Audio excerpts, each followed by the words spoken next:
Now, we will look to Genesis 3. Now, Genesis 3, this is about the fall of man. Now, so how many of you are, kahit di kayo sobrang master na doon, pero how many of you have you heard of the Adam and Eve story? Parang medyo narinig nyo na ng kaunti yan. But I think all of us know, kahit hindi ka pala simba, I think narinig mo na yung dati, yung di ba nung mga bata tayo meron ng mga super, alam niyo ba yung super bowl? Yung mga flying house, yung mga ganyan. Yung mga batibag na counterpart natin. So, mga ganon. And I think this story is always being shown every week. Now, I have a question. I want you to grab a partner and share this to your neighbor. Let's say you are Eve. Ano ba ikaw si Eve? Yan. Diba? Ano natin nangyari kay Adam and Eve? Parang kinuliig, and then pinakain, kumain naman. So, kung ikaw si Eve, or let's say if you're a woman, let's say if you're a man, let's say Eve ka pa rin. Let's say ikaw si Eve, and then ikaw ang unang in-offeran ng serpent to eat the fruit. Do you think you will eat that or not? Kasi di ba parang pag nagbabasa tayo ng bago nagawa, gagawin naman si Eve, napaka-stupid. But if that's you, do you think you will say yes to the serpent or you will say no? Sige, 1 minute, share your partner. Ikaw si Eve, do you think you will eat the fruit? Okay, na. Sige, share your partner for 30 seconds.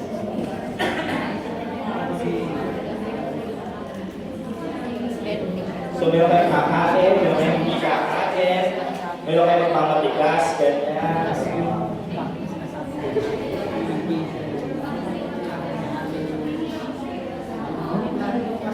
So, meron bang kakainin yung ahas?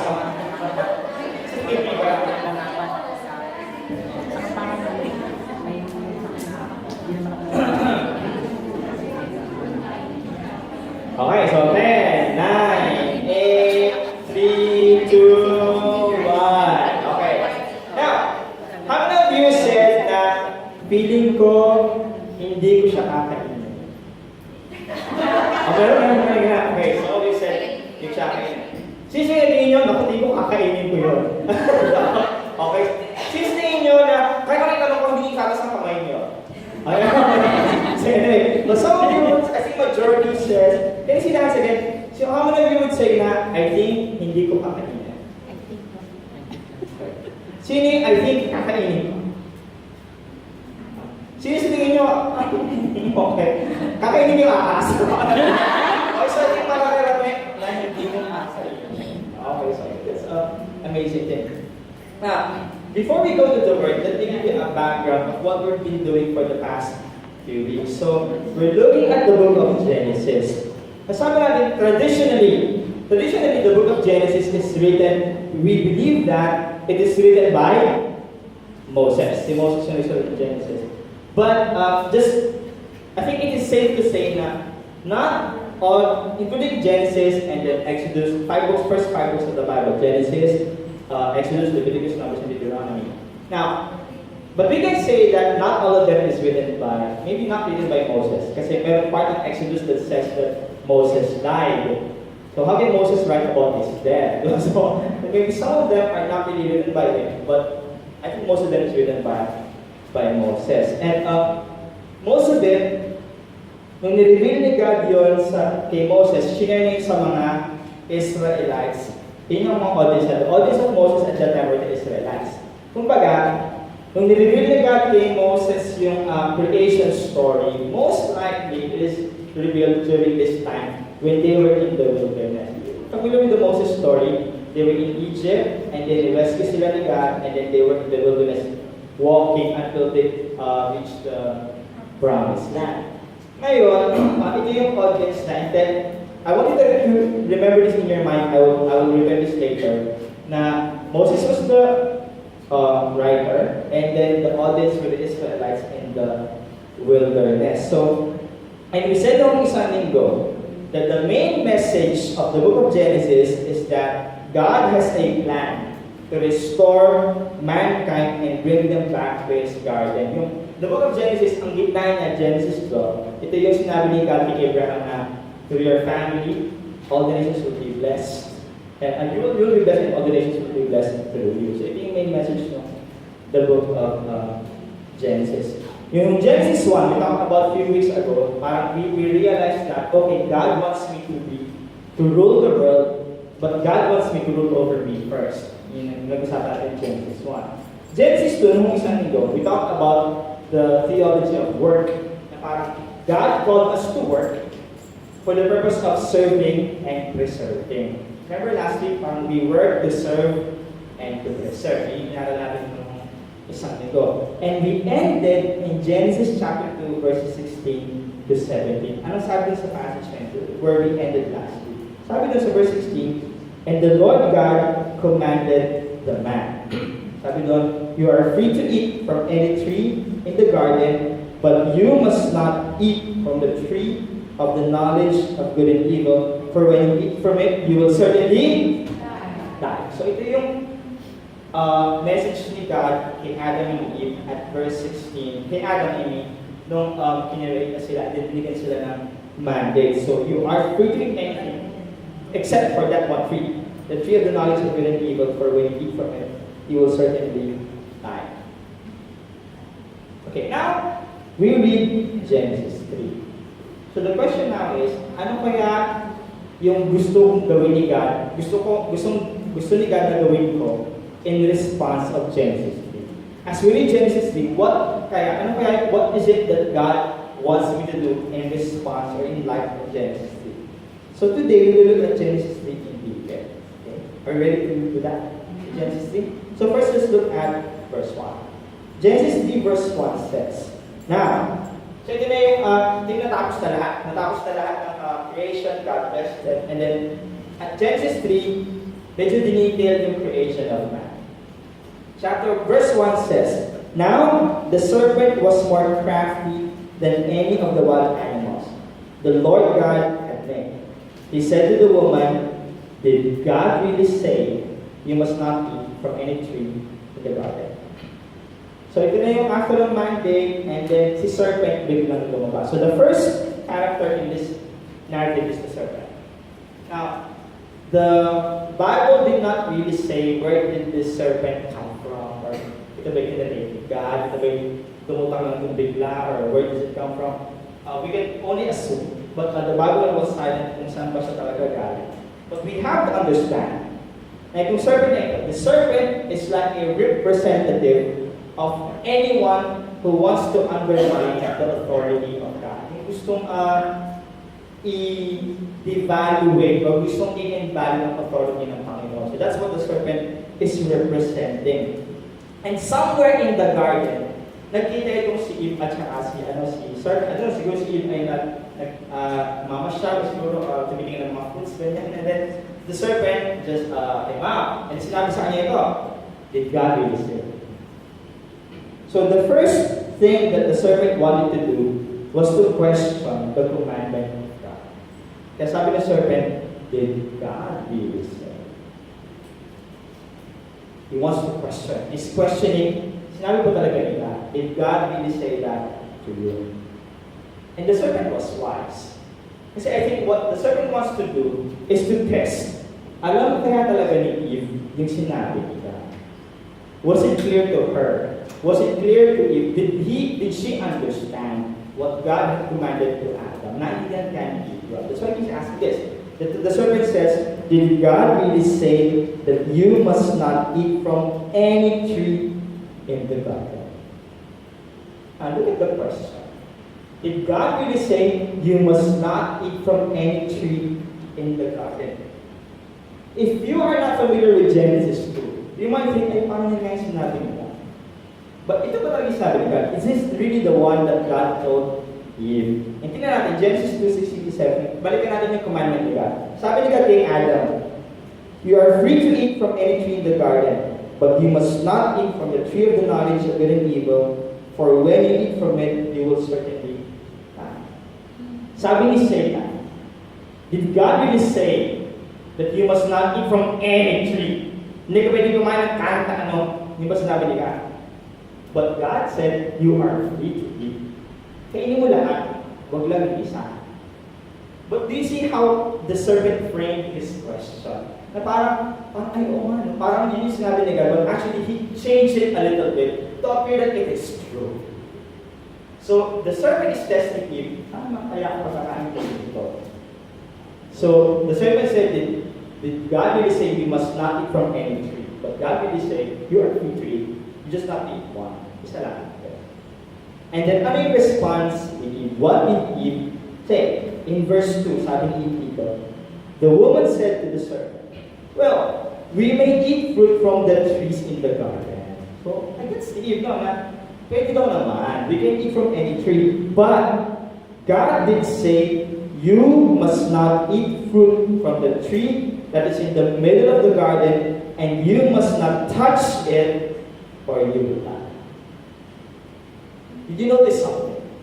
I believe, well, but God did say you must not eat from the fruit of the tree that is in the middle of the garden, and you must not touch it, or you will die.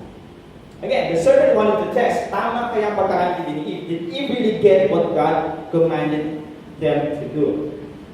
But by Eve's answer, we can see that Eve did not really get it. Eve did not really understand. Eve did not really get exactly what God wanted them to do. Kasi ano ba sabi? Let's reread the, sabi dito, we may eat from the trees in the garden, but God did say, you must not eat from the tree that is in the middle of the garden, and you must not touch it, or you will die. Eve said, you must not touch it, or you will die. Eh, ano ba sabi ni God sa Genesis 2? Balik natin Genesis 2 kanina. Sabi dito, you are free to eat from any tree in the garden, but you must not eat from the tree of the knowledge of good and evil, for when you eat from it, you will certainly die. Did God say na huwag mong hawakan? God didn't say anything about that. Somehow, may dinagdag siya, para sa nag-aaral nila, huwag daw hawakan. Para hindi siya sigurado. And that's when the devil knew, hindi nito hawakan. She didn't know what God really told her to do. Parang kumbaga sa modern world natin, medyo naging legalistic kung si Eve, no, na dinagdagan ng konti yung mga rules ni God for them or for her. This gave the serpent the confirmation na ako hindi nga nito. Parang what Eve did, she added a command na nagpahirap para dun sa command ni God sa kanila. And the serpent used that to accuse and to twist the word of God for them. Parang sinasabi ng serpent na, nakong harsh naman pala ng God. No? Parang, wag daw kayo, gusto daw hahawakan, grabe naman pala yung command sa inyo. Naku, wag daw makikipag-friend sa mga LGBT kasi mga masasama ko yung mga yun. Grabe naman pala yung mga God. Naku, magaling daw kayo sa mga Buddhist kasi ibang religion nila. We hear these words, we hear these things, but yun ba talaga sinabi ni God sa kanya? Yun ba talaga sinabi ni God sa atin? And we have to be very careful for that. Kasi the enemy can twist. If the enemy knew that you didn't know what God really said, he could twist that. Until it appears na parang totoo. Verse 4, what did the serpent say? Verse 4 says, well, you will not certainly die. The serpent said to the woman, for God knows that when you eat from it, your eyes will be open and you will be like God, knowing good and evil. So, alam na ni serpent na hindi nito alam, sinabi niya, hindi ka naman mamamatay, you will not certainly die. May tinatago lang si God sa iyo, kaya ayaw niyang kainin. And ano ba the tree of knowledge of good and evil? What is it? What is it about? Why did God even put it there? The tree of the knowledge of good and evil. Ba't yun nilagay ni God? Ang ganda na ng paradise, maganda ng creation niya. Why is it even there? Well, firstly, it's not an apple. So, definitely hindi siya apple. Hindi siya ampalaya.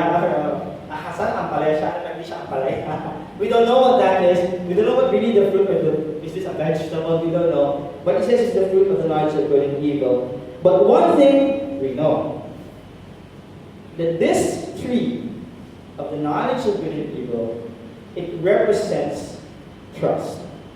It's a test of trust. God did not put it there to trap them, but God put it there to test their trust. Now, how many of you know that God created us because God wants to have a relationship with us? And for our relationship to be true, yung mga may boyfriend, girlfriend, or even in friendship, for our relationship to be true, it has to be tested by trust. trust factor has to be tested. And God knows that for us to have a real relationship, the trust factor has to be tested. And God put it there not to trap them. God put it there to test their trust.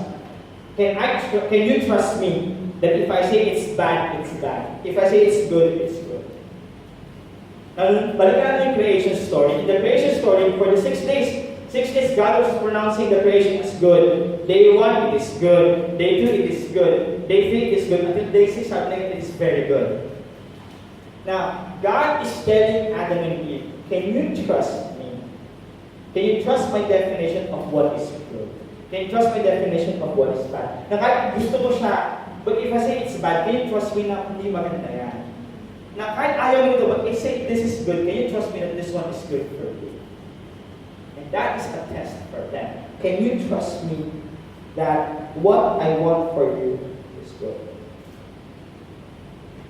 And does it sound familiar? Na, di ba, how many of you have been in that situation where your trust factor with God was tested? Gusto mong gawin, pero you know that the Word of God says it's not okay. Premarital sex. The serpent would tell you, ay, nako, may tinatago si God sa'yo, gawin mo na. Ayaw niya gawin mo kasi ayaw na niya ma-experience niyo yung ganda ng buhay.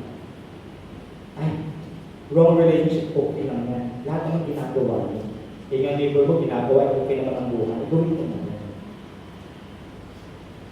Trust factor would always be good. Ay, mataya ka na sa office. Sabi ng boss mo, dayahin mo. Okay lang yun. I-boss mo naman yun. You know, every day in our lives, as you go out of your room, there will be a lot of trees of the knowledge of good and evil around you. At your school, at your work. Pag-isip mo pa lang meron ng tree dyan for you to choose. Am I going to eat this or not? As you open your eyes, as you go to your workplace, there will be a lot of trees of the knowledge of good and evil, where your trust factor with God will always be tested. And every time we are tempted, the enemy is telling us that God is withholding something good from us. So, parang ang question ni God sa atin is this: can you trust my definition of what is good? Can you trust my definition of what is bad? And we know what happened. We know what happened to Adam and Eve. In verse 6 says, when the woman saw that the fruit of the tree was good for food and pleasing to the eye and also desirable for gaining wisdom, she took some and ate it. Hindi she took one, she took some. Okay. Hindi pa na-satisfy sa isang marami. She took some and ate it. She also gave some to her husband who was with her, and he ate it. Then the eyes of both of them were open, and they realized they were naked. So they sewed fig leaves together and made coverings for themselves. I think I pointed this out before. Medyo may namimiss tayo ng madalas eh. Di ba si Eve, nandun siya tinitempt ni serpent, ang parang nasan si Adam? Nasaan siya? Ano siya ba ay nagtatanim? Ang ginagawa ni Adam, ba't di siya, wala siya missing in action? But was he missing in action?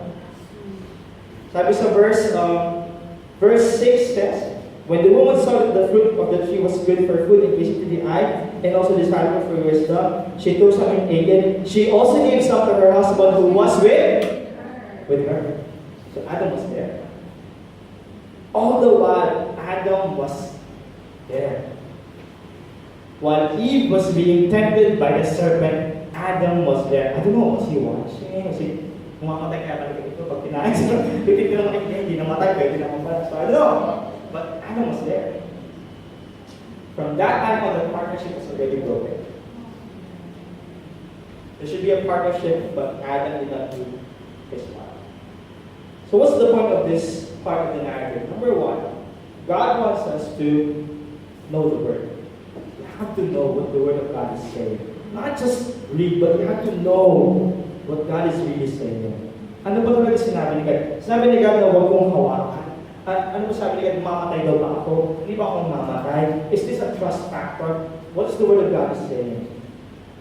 So, it's very important for us as we go on this Christian life. Do you know what the Word of God is saying? Know the Word. And ako po, I think I've done this through I think all of the cell groups already. If you remember, if you're part of the cell group, maybe you've attended the part where we talk about how to read the Word of God according to, in a richer way, context. Kasi diba, we have to make sure that we really understand what the Word of God is saying. You do not just read, but you study the Word of God. Ako po, as your pastor, my job is to make sure that as I preach you the Word, you really understand what the Word of God is saying. Kasi how many of you know na when you read the Bible, medyo mahirap talaga siyang maintindihan sometimes. Nag-pray ka naman, ano pero hindi mo pa rin maintindihan. And why? Because the Word of God is rich with so many things that are far from the language we are using right now. So my job as a pastor, your senator's job is to make sure that the Word of God is correctly explained and correctly applied in your life. Kaya kami po mga preachers, we're very careful in speaking here in the front because we want to make sure that what you're listening is really coming from the Word of God. And how many of you know na ngayon po na napakadami pong that a lot of teachers or quote-unquote preachers who would preach things na parang tama naman, but if you really go to the Word, deep into the Word, you will realize, there's something wrong with what he's saying. I used to be a fan of a lot of famous preachers in the world. Maybe you've heard of them telling you just say I am blessed every day and you will be blessed, or just say that I am happy and I'll be happy every day. No more suffering. Suffering is not the will of God. And a lot of preachers will tell you that way. The suffering is not from the Lord. It's not the will of God. It's from the devil. If you're suffering, then you did something wrong. If you're sick, then maybe nagkasala ka. You hear these things. That's why we have to know exactly what the Word of God is saying. We have to know the Word. Otherwise, we'll be like Eve, who didn't really know the Word. That's why she fell. Not just her, but also her husband. Know the Word so we know what to do when temptation comes. And how many of you know that all of us in this room, me, your pastor, you, your cell leader, you, your cell group members, all of us in this room, we are subject to temptation. Whether you're a Christian, whether you've been a Christian for 20 years, all of us are being tempted probably every day. Maybe every day we are being tempted. And if you don't know the Word, it's so easy for us to fall. Yun yung alam mo na yung Word, you still fall to the temptation. What more? What the Word of God is saying. The first thing that I believe God wants us to do in light of this passage, we have to know what the Word of God is saying. We have to know the Word. That's why I would suggest, in a practical level, you buy a really good Bible. If you can invest in a phone, in a cell phone, or in a house, invest in a very good Bible. Buy a study Bible. A study Bible that will explain to you, what is the book of Genesis about? What is the book of Leviticus about? Ano ba itong 1 Corinthians? Before we read the whole book. So I really suggest you buy a study Bible. If you cannot buy, there are a lot of free study Bible app in Android and OS. iOS, it can help you study the Bible really well. So I really suggest you go and invest in a really good Bible so that you could be able to understand what the Bible really is saying. Of course, I'm not discussing the power of the Holy Spirit. Apart from the Holy Spirit, we can really to understand all these things. So let's do our part, and let's let God do His part as well, as we understand the Word of God. So number one, we know the Word. Okay, well, that's the first thing. Now let's jump to verse 8. So after they ate the fruit, what happened? Verse 8 says, that the man and his wife heard the sound of the Lord God as He was walking in the garden in the cool of the day, and they hid from the Lord God among the trees of the garden. Now, how did they respond? When they found out that they had sinned, when they found out that they are naked, how did they respond? You know nila? Nagtali sila ng dahon ng fig tree, covered themselves, and they hid. And how many of you know it's true up until this time? That when we sin, sinners, what we do? We run away. We run away we cover ourselves with something and then we hide. We run away, we cover up, we do things, and then we hide. We try to cover up ourselves. We try to cover ourselves with good things. We try to run away, at baka naman hindi natin mapapansin. Baka naman hindi na ako makikita. Just like what Adam and Eve did. And how many of you know, probably at some point you've done that in the past. Na you've done something against the Lord, you know you did something wrong, and you run away. I've done that. I've hidden because of shame, sahiya. And hindi ba yun ang ginawa ni Adam and Eve? They felt so dirty probably. They felt ashamed, which they realized what they did was wrong. Verse 9. Verse 9 says, "But the Lord God called to the man, 'Where are you?' And verse 10, he answered, 'Well, I heard you in the garden, and I was afraid because I was naked, so I hid.' And he said, 'Who told you that you were naked? Have you eaten from the tree that I commanded you not to eat from?' The man said, 'The woman you put here with me, she gave me some fruit from the tree, and I ate it.' Then the Lord God said to the woman, 'What is this you've done?' The woman said, 'A serpent deceived me, and I ate it.'" So what did they do? Nagturoan. They started pointing fingers. Sabi nga kay Adam, "Ano ginawa mo? Hay, yung babae, na binigay mo, napakatakaw. Parang binigay." Sabi na, yung isang fruit, lahat ng fruit pwede. Gusto pa lang isa, mabinigay sa akin. Nagturo. And then what did the woman say? Yung ahas, yung kung nandyan yan, nandyan ba't mag-rein mo pa yan? Natin tuloy ako. And how many of you know sometimes we do that? Pointing fingers. Eh Lord, tao na naman ako. Eh Lord, ikinindatan ako. Hindi go. It's so easy to point fingers and not point to ourselves, isn't it? And that's what they did. In this passage, God was actually revealing something about Himself. Now, God would always give us a chance to know the right response. Ano ba ang dapat na response? So number 2, God wants us to know the response. Know the response. The first one, know the word. The second one, know the response. Know the right response. Know how to respond properly. And in the passage that we read a while ago, there were 3 times that God gave them the chance to respond the right way. Binigyan sila ni God ng chance 3 times para mag-respond ng tama, to reconcile or to ask for forgiveness. Yung una sa verse 9, sabi ni God sa kay Adam, "Where are you?" So that's the first time na God gave Adam a chance. Adam could just say, "Na Lord, may nagawa akong masama. That's why I'm hiding." And why did God ask, "Where are you?" I'm pretty sure that God knew where they are. Hindi naman si God, "Nasaan sila? Where are you?" Hindi siya, of course He knows. He knows where they are. But why did God ask them this? Adam, where are you? God wants Adam to reconcile. God wants Adam to, sige, Adam, umamin ka na. Sabi ka na totoo. God is asking him for him to repent. And God is waiting for that. And Adam, at that moment, pwede mo nang sabihin na, "Lord, I committed a mistake." But what did Adam say? Adam said, "Lord, I was hiding because I'm naked. Hubad kasi ako." And then God gave him another chance. Second question, sabi ni God, "Okay, have you eaten from the tree that I commanded you not to eat from?" Kinain mo ba? And this is the time that Adam could just say, "Lord, Lord, sorry. Lord, sorry, I was weak. I committed a mistake. Kinain mo." But what did Adam say? "Lord, babae, binigay mo pa rin. The woman that you gave me, she tempted me." A third chance.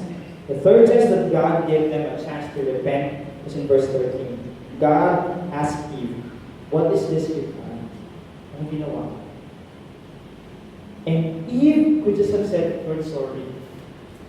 Yeah, I hate it. Sorry po." But what did Eve say? Yung ahas, Lord. Yung ahas, iba kasi nandyan yun. Na-tempt ulit ako. So there was a cycle of finger pointing, making excuses na instead of just saying, Lord, forgive me. And Lord, kasi Lord, tao lang ako eh. Lord, mahina kasi ako. Eh Lord, nilalike ang post ko eh. Kapag ko gusto ako, umihem lang ko nilike din agad. Ano kaya yun? So, lahat gusto. So we started making excuses, we started finger pointing, even though God is giving them the chance to have a right response. So the message of God in this passage is this, that you know that the right response is not making excuses, but the right response is to ask for forgiveness. The response is not making excuses, the right response is repentance and asking for forgiveness. So una, God wants us to know the word. Pangalawa, God wants us to know the response. When we committed a mistake, let's say, we know the word, nag-fall pa rin tayo. When we fall, God wants us to have the right response. Not making excuses, but asking for forgiveness. Now, what did God say?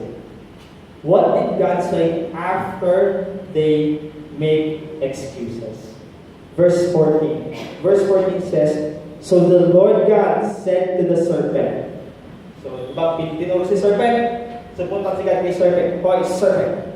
Because you have done this, cursed are you above all livestock and all wild animals.